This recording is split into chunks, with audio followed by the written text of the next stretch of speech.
Okay, everything done. Okay, FWA1. Looks like that. It's very similar to FWN1.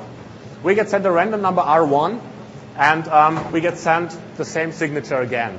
So, but this time, the firewalling module does not expect us to only send back a signed random number, but to send back a random number and not sign our random number, but their random number XOR. So that is what that character is used to express. XOR the random number that the server has sent us. So what happens normally? The server sends us a random number, we generate a random number, XOR those two random numbers, send back to the server, to the firewall module, our random number and the signature of the set XOR the XOR of its random number and our random number. Okay, what do we do? Of course, we choose our own random number to be 0, because the server's random number, XOR 0, is again the server's random number, and we can reuse the signature. So we again have the shared key. We just choose R2 equals 0. So in this way, R1 XOR R2 equals R1, because anything XOR 0 is anything. And in that way, we have the signature 2 is a hash of R1 XOR R2, a signature of R1 XOR R2, which is by replacing R1 XOR R2 by R1. It's just a signature of R1, and that's what we got from the firewall module. And this is what we can use to circumvent authentication. But this time, we have an additional problem.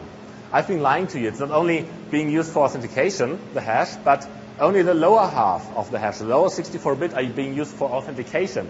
The upper 64-bit are used to negotiate an encryption key.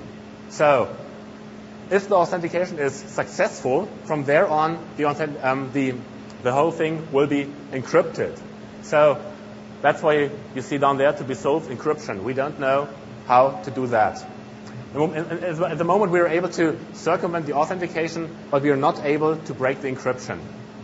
So we can't unload everything. I can just show you that we can get past the authentication, and well, the encryption thing probably needs some work. I can just show you that we can get past the authentication. We will not be able to unload anything, but I can show you what it looks like. We just say use our next tool, FWA. We go through it, and yeah, we see authentication method FWA1. The authentication method that we get is, this is actually a hex number of what we receive. So we receive a random number, which is the long number, the second long hex number, and we get the signature up there. And what we send back is we set the random number to 0 and just copy the signature. We get an OK back, but as you see, the state is not 1 anymore, but it's already encrypted. So one of our first thoughts was it's encrypted using FWZ1, which is a stream cipher. So if they use the same key in both directions, then we could just XOR that value with the value that we know it has, with a plain text with 1, and would get the first 4 bytes of the key stream, which would us in turn enable to just use these 4 bytes of key stream to encrypt information that we want to get to the firewall. But unfortunately, 2 different keys are used in both directions, so this doesn't work. And we currently don't have any method to successfully attack FWA1 apart from the authentication part. So FWA1, for the time being, is safe against attacks by us. But still, we could get past the authentication. Yeah, the encryption thing, it's quite interesting because the algorithm, it's FWZ1. The algorithm is proprietary. It was developed in the beginning of the 90s, because back then there weren't any standards for IP VPN computing, and the algorithm was not made public, but it has been made public.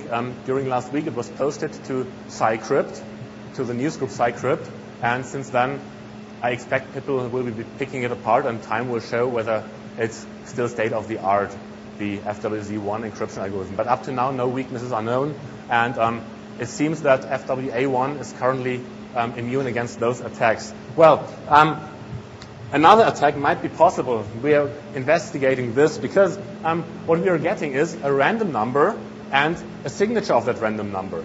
So what we might be able is, if the key that is used to make the signature doesn't contain enough entropy, we will be able to, just having the data and the signature for the data, we will be able to brute force the key. Because we can do that offline, we don't have to do this online. We can try to brute force the key, and just by looking at the data, that is the random number, and the signature of it. So the future will show whether this is anything promising, but this is FWA1 authentication. So these were the attacks on the intermodule authentication. We will now switch over to attacks against the filtering mechanism itself. Firewall 1 is stateful inspection, and there's quite some ways to circumvent the filtering rules that you have configured. On the one hand, this is quite common misconfigurations for Firewall 1, and on the other hand, this is implementation errors. You always have to make a difference between those two. And yeah, we're going to show you from now on what we have in our hands against the Firewall 1 filtering method itself. So what time is it? Do we already have to move, or?